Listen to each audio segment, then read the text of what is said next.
तपाईहरुलाई फेरि स्वागत छ हाम्रो नयाँ भिडियोमा।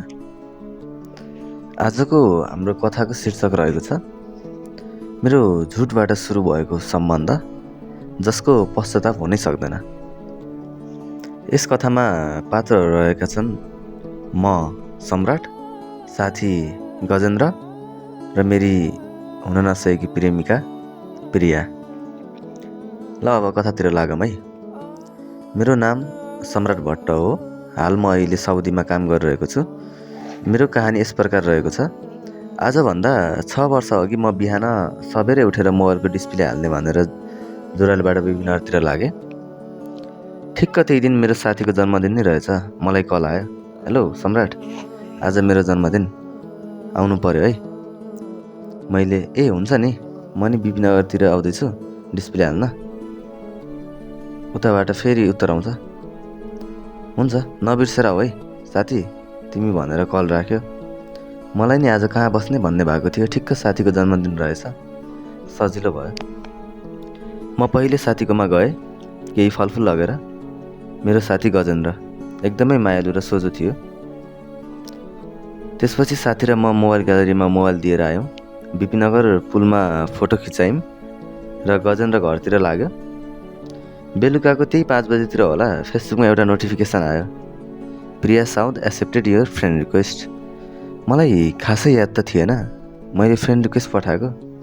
त्यसपछि मैले उहाँको प्रोफाइलमा गएर हेर्दा ठिकै रहेछन् जस्तो लाग्यो।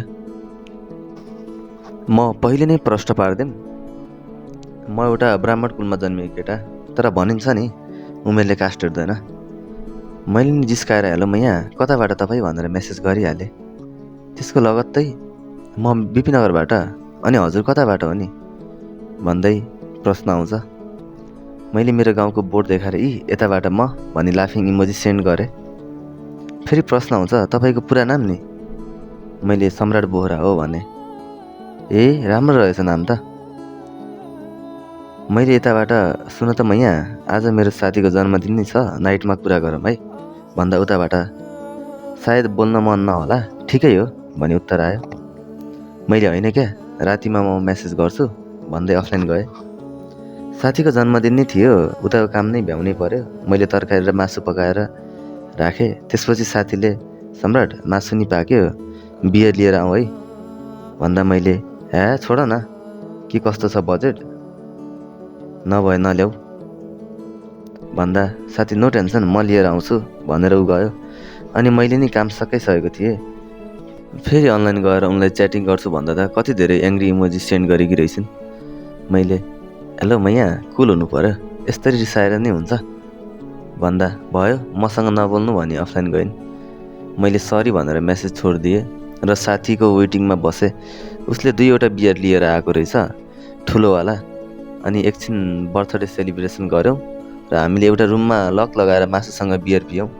र त्यही राति 9:30 बजीतिरको कुरा हो। म नसामा चुर थिएँ। त्यही तालमा उनलाई विल यु म्यारी मी भनेर मेसेज सेन्ड गरिहालेँ। उनी नि अनलाइन थिइन्।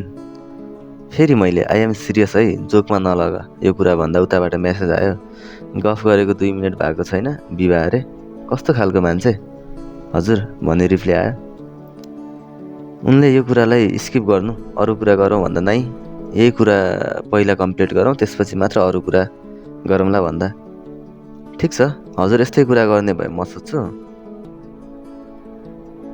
मैले कहाँ अहिले सुत्ने, ठिकै छ तिमीलाई मेरो प्रस्ताव मन परेन है, अब म के भनौँ भन्दा उनले कुरा मोडेर बरु हजुरको फ्युचर प्लानिङ के छ नि भन्न नपाउँदै मैले यताबाट भोइसमा तिमीसँग बिहे गर्ने एउटा छोरा र अर्को छोरी जन्माउने भन्दा उताबाट एङ्ग्री इमोजी लगातार आउन सुरु भयो। मलाई यता हल्का हल्का नसाले छोडिसकेको थियो। अब मलाई मेरो च्याट देखेर लाज लाग्न थाल्यो। मैले छिटो छिटो अनसन गरिहालेँ।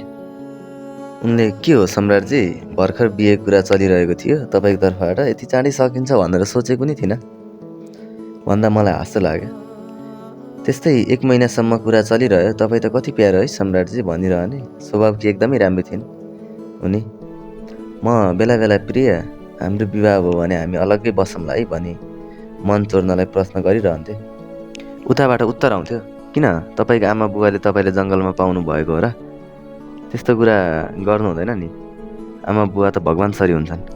यत्रो वर्ष तपाईँले हुर्काउनु भयो, पढाउनु भयो, अनि म तपाईँको जीवनमा आउने बित्तिकै मलाई अँगालेर उहाँहरूले छोड्नु त भएन नि सम्राटजी।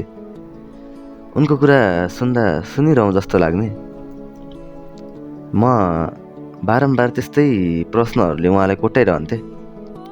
मैले मजाकमा सुरु गरेको सम्बन्ध यति गाढा भयो कि म भन्नै सक्दिनँ। मैले आफूलाई सम्हाल्नै सकिनँ। एक दिनको कुरा हो, म रातभरि रोएर बसेँ। अब मलाई उनीसँग झुट बोल्न सक्ने हिम्मत थिएन। अर्को दिन उनको बिहान 6 बजेतिर कल आयो। मसँग उनको कल उठाउने क्षमता थिएन। त्यही नि हिम्मत जुटाएर कल उठाएँ अनि रुँदै सरी प्रिया भन्दै कल काटिदिएँ। उनले त्यसपछि 20 चोटि कन्टिन्यू कल गरिन्। मैले कल उठाउनै सकिनँ। त्यसपछि SMS आउँछ, प्लिज एकचोटि कल उठाउनु न, मलाई गाह्रो भइरहेको छ। त्यसपछि मैले कल पिक गरेँ। सुन्नु न सानो, म हाम्रो यो मायालाई झुटको साथमा बिताउन चाहन्न। तिमीलाई त मेरो पुरा नाम नै थाहा छैन। मैले तिमीसँग झुट बोलेको। सक्छौ भने माफ गरिदेऊ मलाई। सहन गाह्रो भइरहेको छ। प्लिज माफ गरिदेऊ है सानो। मैले तिमीसँग नराम्रो स्वार्थको लागि सम्बन्ध गाँसेको। तर तिम्रो व्यवहारले म यति पग्ले, आज मलाई आफैसँग घृणा भइरहेको छ। उनले यो सिचुएसनलाई पनि कति मजाले ह्यान्डल गरिन्। के भयो त? पहिले झुट बोलिने आज त सत्य भन्ने प्रयास गर्नुभयो नि। ल अब मलाई विस्तारमा भन्नु सबै कुरा। मैले हस् भन्दै सुन, अब भन्न नि लाज लागिरहेको छ, त्यही नि भन्छु। मेरो नाम सम्राट भट्ट हो। म एउटा ब्राह्मण हो। तिम्रो र मेरो विवाह हुन सक्दैन। मैले तिमीसँग स्वार्थको सम्बन्ध गाँसेको भन्दा उनी रुँदै बोल्छिन्, के कास नै सबै थोक हो? तपाईँ यो दुनियाँमा त हुनुहुन्छ नि, यो 21औं शताब्दी हो। अनि अर्को कुरा, दलितले बनाएको भाँडा चल्ने, छेत्रीले फलाएको अन्न चल्ने, विवाह चाहिँ किन नहुने भन्दै रुन थालिन्। यता मलाई सहन गाह्रो भइरहेको थियो। सानो पछि बोलाउँलाई प्लिज भन्दै मैले कल राखेँ। फेरि कल आउँछ र भक्कानिएर रुन सुरु गर्छिन्। नै मलाई हजुरसँग बस्नु छ, म कुरा गर्छु, प्लिज कल नकाट्नु है भन्दै झन्झन भक्कानिएर रुन सुरु गरिन्। मैले हस् सानो, अहिले म बाहिर छु भन्दै कल राखेँ। अब मलाई झन्झन गाह्रो भयो। मैले मनमा नै सोचेँ, अब यिनलाई म धोका दिन सक्दिनँ। जसरी हुन्छ यिनलाई अब आफूबाट टाढा राख्न खोज्छु भन्दै मनमा नै सोच्थेँ। उनको कल आउँदा अब म इग्नोर गरे जस्तो गर्ने। उनी कति रुन्थिन्। मैले जीवनमा कससँग प्रेम गरेन, तर आज थाहा भयो यो मोहमाया पीडा। ठिक छ, हजुर विवाह गर्नुहुन्न भने पनि बस मसँग बोल्नु मात्र, प्लिज भन्दै कराउँथिन्। उनी रुँदा मलाई झन् गाह्रो हुन्थ्यो। तर पनि उनको सामु ढुङ्गाको मुटु भएको मान्छे जसरी आफूलाई प्रकट गर्थेँ। एक दिन मैले उनको यादमा पहिलोपटक गाजा ताने। ठिक्क त्यही बेला उनको कल आयो। के गर्दै हो हजुर भन्दै मैले झुट नबोली गाजा तान्दै हो भन्दा, प्लिज तपाईँले मेरो कसम त्यो छोड्नु। मैले त्यो गाजा त्यहीँ फालेर उनीसँग कुरा गर्दै घरतिर लागेँ।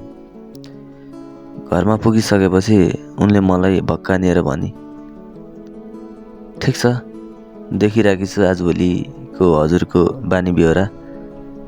मलाई त्यही झुट राम्रो लाग्यो यो सत्य भन्दा। त कस्तो मन पोलेको।